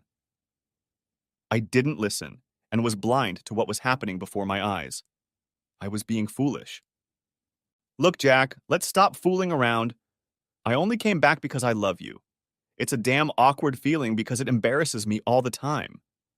And maybe I couldn't admit to myself that I love you. Can't you see? It's hard for me to tell you this, but I need to know how you feel. If it makes you uncomfortable and you wish you'd never met me, just say so. I don't like confusion. I want to know where I stand. Jack listens to this declaration of love in stunned silence and has to quickly gather his thoughts. That rose you gave me, I'm as sentimental as a 9-year-old girl, Amy. I'll put it in my copy of. It's capital, so no one will find it, and I'll keep it forever. Jack kisses her and wipes the tears from her cheeks with his finger. You're a smart woman. You know I love you, but you also know I'm confused. I can't believe how lucky I am to have met you, but I'm worried that at least part of what happened to Caroline is my fault, and I'm not fit to love you. And I'm terribly afraid, and not without reason, that this is just a dream, and you'll disappear as suddenly as you appeared. I'm still married to Caroline, which seems like a big hurdle. I worry about the kids. I worry about my work and research. I worry that I'll break under the weight of all this mess. It doesn't seem like a good time to fall in love. But then I don't have a say. I'm more experienced than you. I trust my feelings, and I know I love you. I couldn't be happier. I want to hold you tight against me and never let you go. He carries out his threat, and they kiss and caress each other until they look up guiltily to see if the kids are okay. The sand castle is flooded, the water at their feet. The children have moved to another fortification and are furiously shoveling sand to reinforce the walls against the flooding. Never has the sun shone so brightly. Never has the sea looked so beautiful and the golden beach so calm. Next chapter. Caution was unnecessary since Caroline was alone, but calling Damien on his home phone still felt wrong somehow. She decided to suggest they meet in London. Anything was better than spending the weekend alone. Damn, it's me, Caroline. I hope everything is going well. What would you say if I came to London on Saturday or Sunday? We could go to a show, have dinner, you know what? What would you say? It's something we've always wanted to do. There was a pause before her lover replied. Look, Caroline, I don't think it's a good idea. I've been really busy since the last time we talked. Guess what? I made it through a week at my new job. The curse of the cheating wife got to me again. Someone called my boss and told him the reason I left my previous employer. Even sent him your asshole husband's email as proof that I wasn't fit to represent my new glorified employer. Told me my employment was canceled because I didn't include all the required information on my application. Gave me a month's salary and told me I was lucky to get it. So I don't have a job. I'm on welfare, and I don't have money to throw around on high-maintenance mistresses. I'd rather hire myself a cheap and cheerful whore. That's terrible, Dem. Oh, how awful!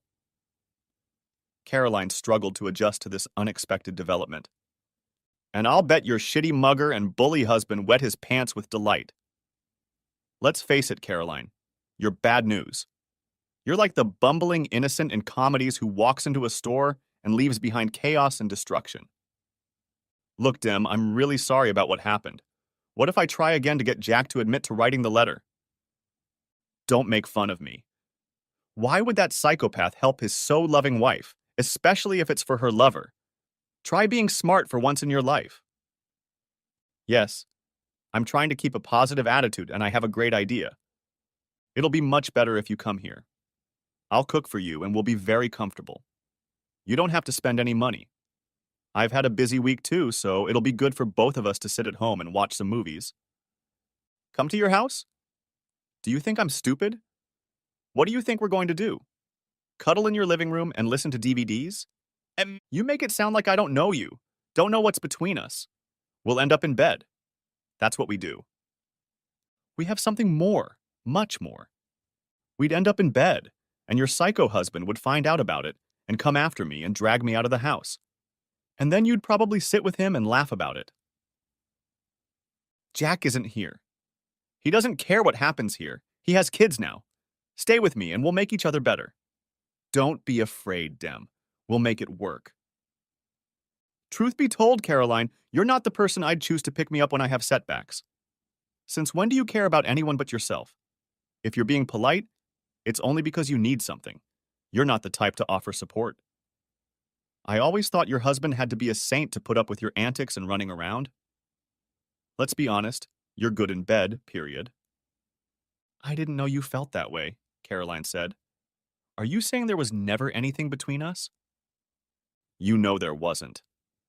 Everything else was an imitation on your part, a little excitement to make the week go by faster. We got together and had fun. I was fine with that. That's what I wanted. But you had to pretend it was more than that you were playing the part of some grande horizontal and thinking what a clever actress you were, happy as long as I flattered you like a diva and paid the bills. Cheap of you, Damien.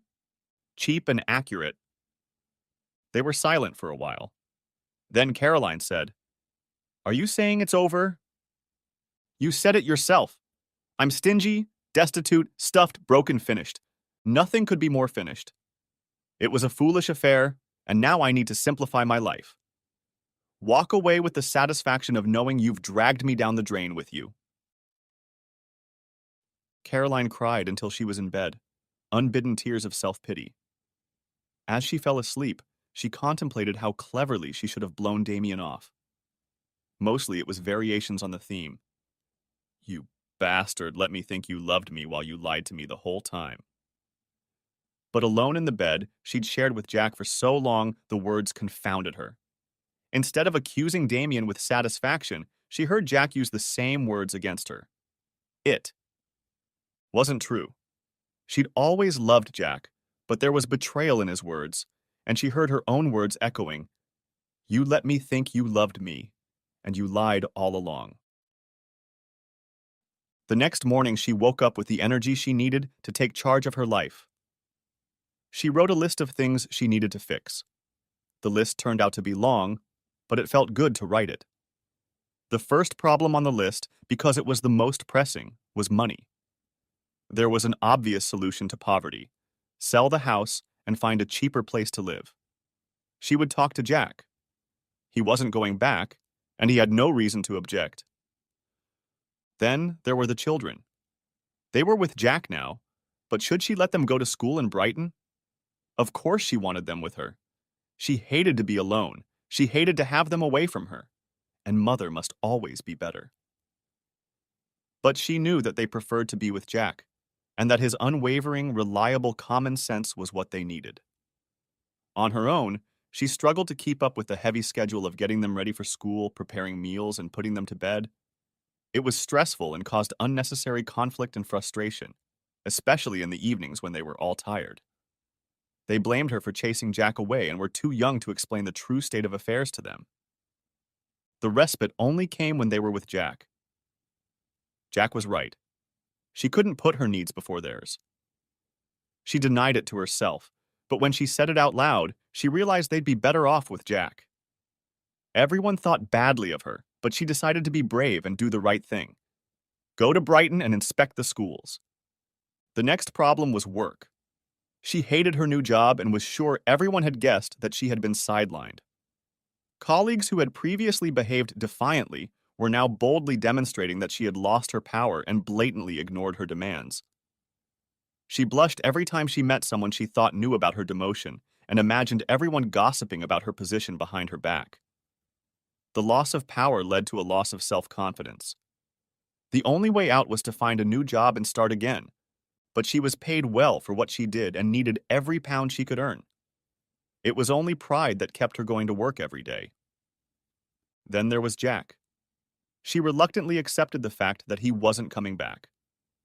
If it hadn't been for Hazel, she thought, she might have had a chance to win him over to her side since she'd lost Damien. But she knew Jack. Hazel had trapped him, and there was no way he could break free. Someday, but not soon, she would mourn her lost marriage. She couldn't do that now, because it hurt too much to admit her part in its destruction. Nevertheless, she could fight for a modicum of Jack's friendship and even regain his respect in time. She must try for the good of the children and because it mattered to her. And finally, she had to examine herself, a failure from any point of the compass. The weekend after Damien had given her the push, she'd driven 100 miles north to visit her parents. They were happy to see her, listened to her story, and never once criticized her. They asked about Jack and the kids and tried their best to hide their disappointment at not seeing them. She told them she would ask Jack if they could come to Brighton to visit the children, and they thanked her with dignity. She spent the weekend in bed, eating her mom's food, and felt a little better when she got home. But still, the weight of her parents' disappointment came over her, and she knew they were hiding their true feelings to protect and support her. That's what good parents do. Despite everything, she continued to believe that she had done the right thing. Her mistake wasn't having an affair, it was failing to keep it a secret, and when it was discovered, she didn't have the sense to convince Jack that he should let it go. Her love for Damien was genuine, despite his cruel rejection, and it would have been cowardly to go against nature and overreach. She'd taken the risk and been left on the losing end. But that didn't make it wrong. She wasn't going to let anyone say she got what she deserved. She took a week's vacation and called Jack to say she wanted to be with the kids and see the schools. He was kind, asking how she was doing and if her money situation had improved. He suggested she stay in his apartment with the kids and he would sleep with Hazel. She gratefully agreed, knowing that she should be thanking Hazel for his mercy. This week turned into a week of strange situations. Jack did his best to help her, trying his best to anticipate awkward situations and make her comfortable. At first, she thought he was doing it to get her to agree to the divorce he was now talking about or for the sake of the children. But then she realized he was doing it for Hazel. He was determined to show his lover that he could be civilized and charitable and help a woman in distress. In the evenings, Jack would come to dinner because the children demanded that the parents be together. They would sit down at the table and Ben and Amy would make them say nice things to each other. And they did. Jack no longer flinched when she approached him, and they kissed on the cheeks when they met. He asked about her job, and she told him about the change in responsibilities, though she didn't explain why. He talked about his research and the chances of getting more teaching hours. The children listened passionately to their parents, and she wondered what they were thinking. They knew that Jack loved Hazel, and they must have realized that their parents could never be together again. And she knew they loved Hazel too, because they talked about her all the time. Their world had been shattered, and they must have imagined that she would be pleased to hear how wonderful Hazel had been, that something good had come out of the disaster. She and Jack agreed to sell the house and split the proceeds. They discussed the divorce and agreed on an amicable arrangement that would minimize legal fees. "I'll do it because I know that's what you want, Jack. I'd rather stay married to you and not just for the kids. I'd wait to see if we could be together again someday." "Too much has happened. You can't put the egg back in the shell," Jack replied. He brought food and wine for the meal, suggested where to take the children, and asked how she was doing. There was no mention of Damien. She wanted to tell him it was over, but why? Jack wouldn't be back, and it would make him feel good to know that he'd won after all. They discussed schools, and she visited the ones on the list they'd made together. Once again, Jack was right. The kids would be better off in Brighton. Another crazy scene in a crazy and strangely happy week. She invited Hazel to come to the evening meal, and Jack played with the children while she and Hazel helped each other in the kitchen, kneading potatoes, making gravy, and cooking. She noticed that Jack was watching with mild bewilderment, but everyone was happy. Hazel seemed to have no anger or jealousy. Jack now allowed Caroline to kiss him and even hugged and squeezed her hand from time to time. He grinned awkwardly, and Hazel smiled, confident of his love. Sitting at the table with a glass of wine and laughing at her children's stories, she marveled at the irony of her situation. When she had been in love with Damien, she had expected Jack to accept her lover. Now the situation was reversed. Her lover was gone, and she was the one who had to smile and snicker as her husband kissed his mistress. Despite all this, she enjoyed the dinner and invited Hazel over again. Of course, she went to bed alone, and then she couldn't escape the nightmare of jealousy and resentment. Her family had been taken away from her, and she was left with nothing. Others were happy, but she was not. The house was put up for sale and sold almost immediately. She gave away most of the contents because Jack didn't want anything, and what was left, she had nowhere to keep. Her plan was to rent an apartment, but at one point she quit her job and went to live with her parents. They welcomed her warmly, gave her back her children's bedroom, and freed up another room for the kids when they arrived. Her father even gave her pocket money and paid for gas so she could pick up the kids. She was back where she had been 15 years ago, a high school graduate waiting to go to university, living with her parents in resentment, lonely, poor, and not knowing what she wanted out of life. Out of nothing to do, she tried to get in touch with a few people she knew from school who had stayed on to live in the neighborhood. They now had big houses, intimidating corporate husbands, and hordes of rowdy kids. Only once did she have the indiscretion to talk about the circumstances of the breakup of her marriage, but was met with such incomprehension that she never brought it up again. Eventually, she found work as an assistant secretary in an accounting office. It was tedious and underpaid work, but it saved her the humiliation of taking pocket money from her father. Now the children stayed with Jack during the week during the semester, and she would visit them or pick them up at weekends. At half-term, she would bring them home to her parents and do her best to create a comfortable home for them, always feeling that they would rather be on the south coast with the beach over the road and Jack and Hazel to create a fun home. One day, Amy announced that she was a vegetarian and refused to eat the food her grandmother had made. This caused everyone confusion until the next day, when Amy made it clear that she thought chicken and cheese were acceptable. Caroline was still living with her parents when the children moved on to the new school year and Christmas had already passed. She had fallen into a depressive state where loneliness, boredom, poverty, lack of stimulation from work, and fatigue from long trips to pick up the kids combined to render her incapable of positive action. She knew that the real problem was that she was hiding from her future. She had failed in her life and lacked the self-confidence to make things right. Her parents treated her like she was having a breakdown and didn't know what to say to her for fear of making things worse. Eventually, the divorce came through and it was just another bad day. She left home to protect her parents from her misery. The irony of her new life was that what she looked forward to most was the visits to Brighton. She went to Brighton the Friday after the divorce, hardly saw Jack because he had evening classes, and went home with the kids. They were having dinner, returning late too. Her parents' house when Amy announced, "Daddy and Hazel are getting married." There had been no conversation before. Now there was silence. Caroline noticed her parents looking at her and finally managed to say, "They must be very happy, but I'm surprised. I didn't know Hazel believed in marriage." "That's because she's having a baby," Ben explained. "How do you know that?" asked Caroline.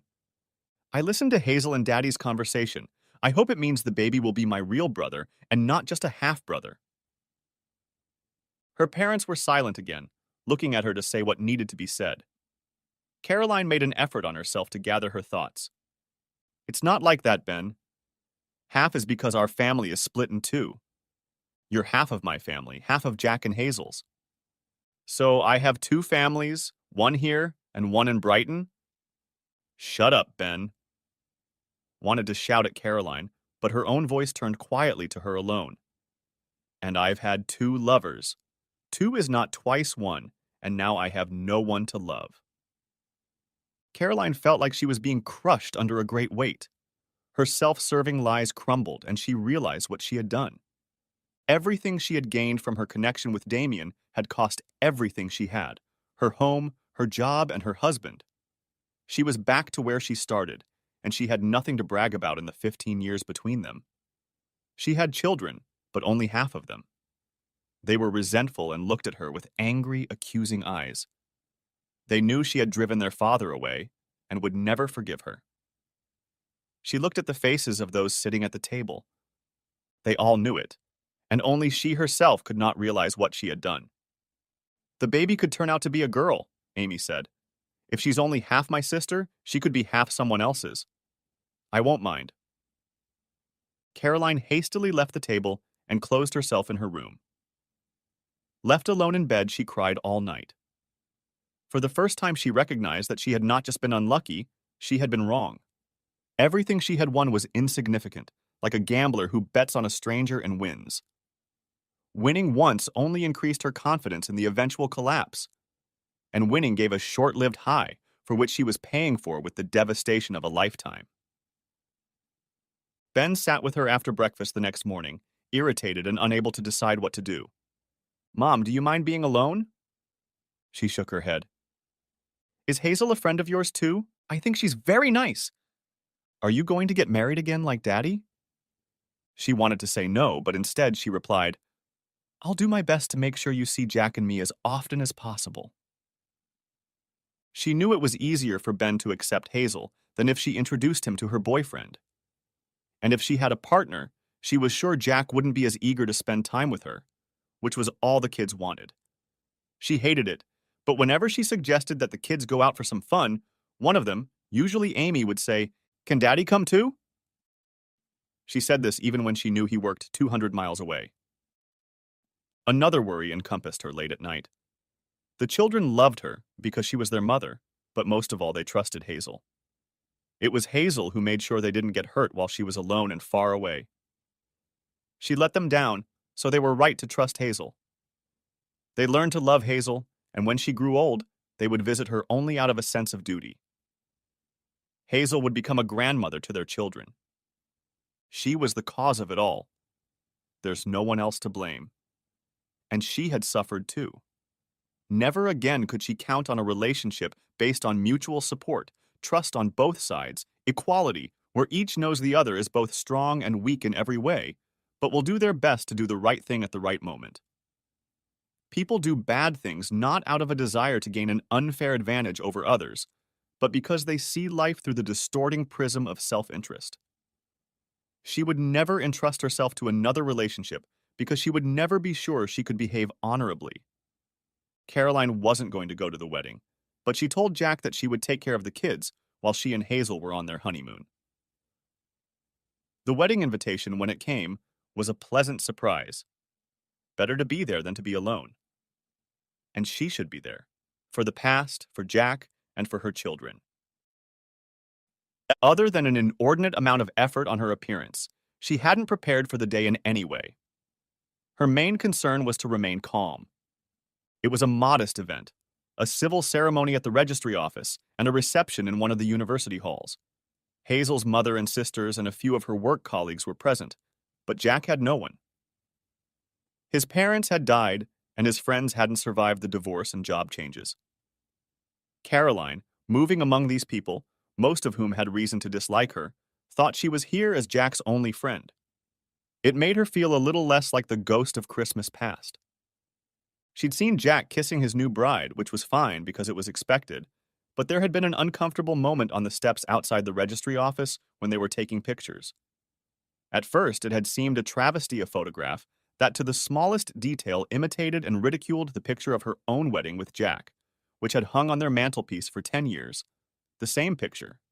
Figures on the steps, the bride in the center and radiant, the groom smug with happiness, handsome, thin, and unchanged. Common sense told her that there was nothing like it in the picture, that all wedding pictures were the same and depicted a caricature. of simple bliss. Determined to hide her upset, she brushed away her tears. The photographer asked the bridesmaids and guests to join the bride and groom, presenting another vision from a nightmare.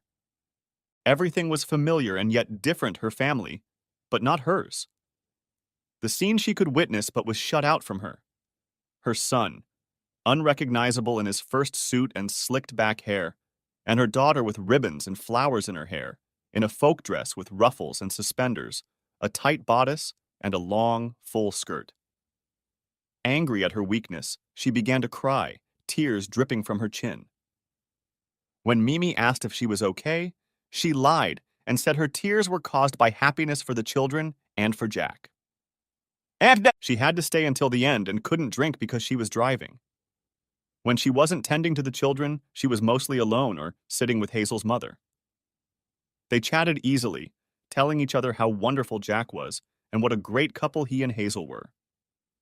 She wasn't sure Hazel's mother really understood who she was. Besides admiring Jack, what they had in common was that they were alone in their sadness. She stayed away from Hazel's coworkers, who, when introducing Jack's ex-wife, would snort ironically, "How odd," and trust Hazel to do her unconventional things.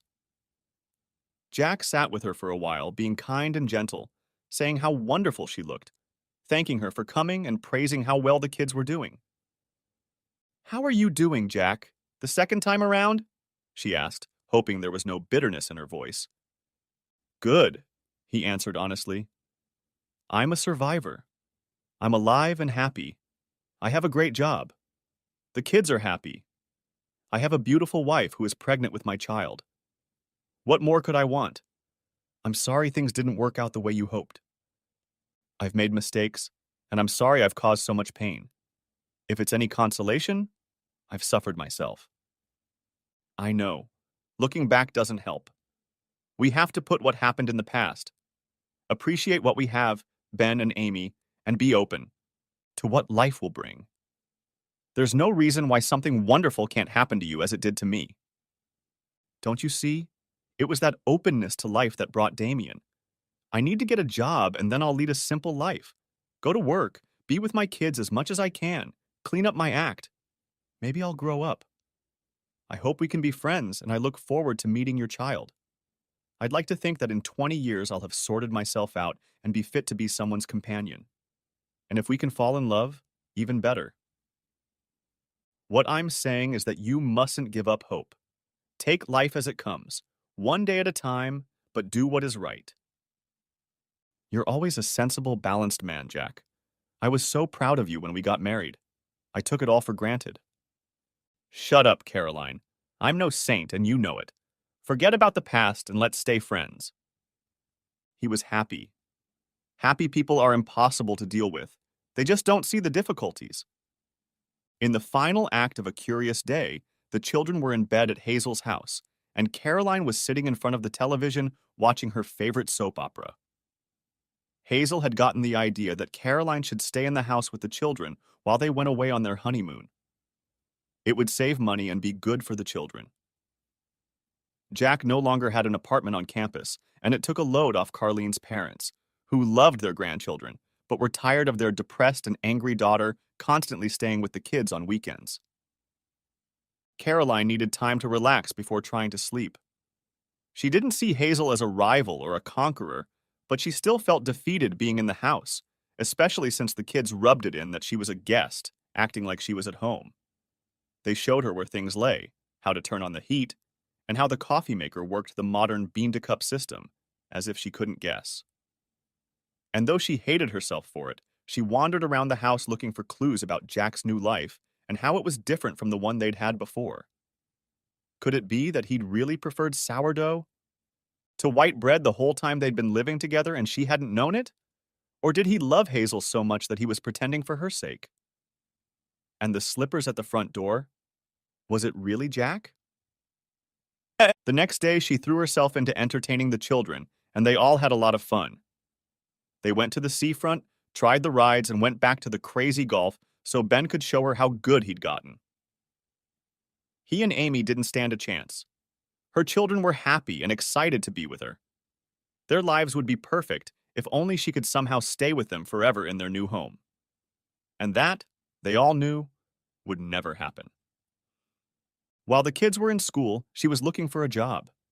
If she could find something local that would pay for housing, she would be able to see the children more often, see them in the evenings, take them to school, be an equal partner in their lives.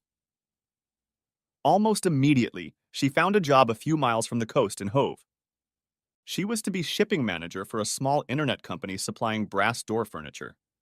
Not the best job, but better than the one she had. They were desperate for help, and she'd arranged to start work the following Monday when Jack and Hazel returned. For the first time in a long time, she was optimistic about the future. The next day, she found a two-bedroom apartment. It was above a store on a busy street and parking was poor. When she got settled, she could look for a more suitable place to live, or maybe buy one with the money left over from the sale of the house. It had to happen soon because Ben and Amy couldn't live in the same bedroom for long. Her new job was hard. She had little in common with the rest of the staff, but it was a fresh start and no one had any preconceptions about her. She knew nothing about the business they were in, but she was determined to make it a success. Despite the newness of the work, she found much to learn from her experience and soon decided that she could be quite good at it. By the end of the first week, she had a long list of improvements she wanted to suggest to her supervisor. It was a joy to have responsibilities again, and a staff that hoped she would make their lives better. She was now able to participate in school activities and keep the children overnight during the week. Suddenly, life felt more normal. There was little entertainment, but working and cooking for the children became satisfying where before it had been a chore. Parking was always a problem at the entrance to Amy's school, and she squeezed her car into the narrow space. When she tried to get out, she saw that she had blocked the man sitting in the car next to her. She backed up and got out of the car to wait for her daughter. The man got out too and smiled at her as they stood at the school's perimeter fence.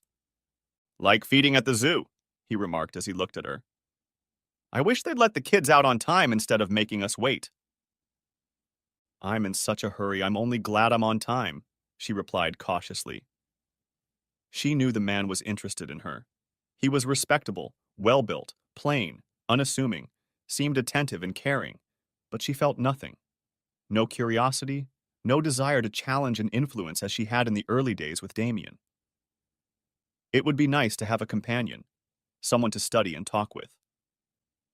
But the complexities of being involved scared her. She didn't want to make a commitment and once again show herself inferior. "The highlight of my day," the man continued. "At the school gates, you meet all the best people. It's the moment of calm before the kids come, when anything is possible." He looked at her and she smiled thinly. He's trying hard, she thought, and I don't really care. What's wrong with me? The man must have realized what was the matter, because he didn't say anything more. Then Amy came out and spoke to a little girl who turned out to be the man's daughter. The man looked at her as if that proved they could be friends, but she smiled and jumped into the car.